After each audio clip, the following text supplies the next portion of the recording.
I'm Sue Garman. I'm back at the Quilt Show again to give you another lesson on quilt making.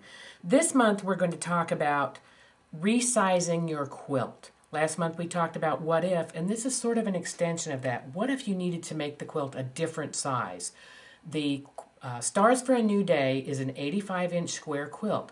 But what if you wanted to make it a twin-sized quilt? Let's look down at the finished quilt on a piece of paper. Here's the finished quilt. It's 85 inches square. What if I wanted to make it a twin-sized quilt? I need to make it narrower and longer. This is 85 inches square. Twin quilts are about 65 by 95, so they're narrower and longer. So to turn our quilt into a twin-sized quilt, we need to change the borders a little bit. In this case, I've removed all of the flying geese and star borders, and I'm going to now add on to make it longer. I've made it narrower.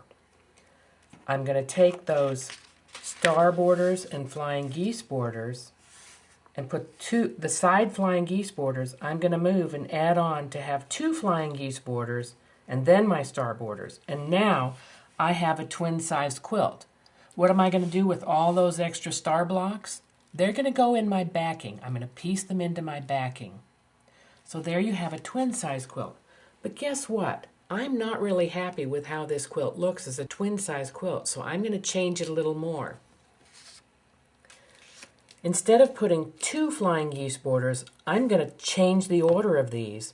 I'm going to put the star borders first, and then a flying geese border, and I'm going to add the floater strips in here, and then on the side too, to make it long enough. And there you have what I think looks like a pretty nice looking twin-size quilt.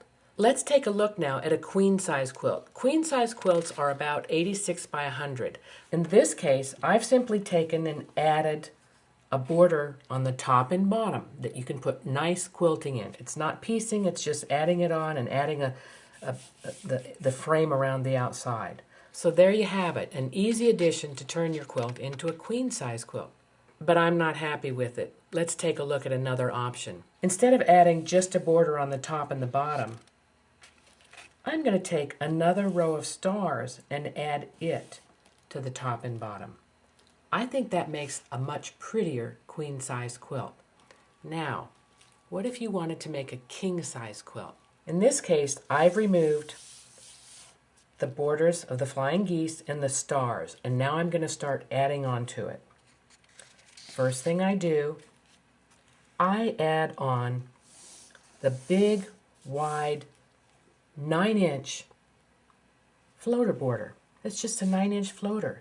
I can put lots of pretty quilting in here that help frame the quilt, but I still need to make it bigger. King-size quilts are 106 to 110 inches square, so I still need to add borders to this quilt. I take this same quilt and now I need to make it larger, so I'm going to add my star border on the outside of this big floater. And now I have a king-size quilt. I'm still not happy with it because the star border sort of falls off the edge of the quilt. So let's look at one more thing we can do. I take this quilt and simply add on another border on the outside to frame it.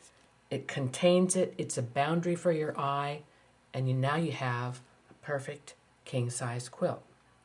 You can see that by mixing and matching your borders, adding floaters, you can take almost any quilt and turn it into a different size of quilt.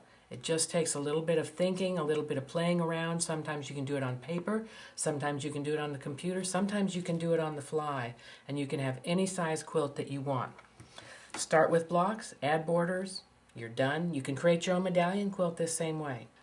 Next month I'm going to talk about flying geese. There are several different ways that you can make them. I'm going to show them to you, and they're each useful in their own way. So until next month, live and learn. I'll see you then.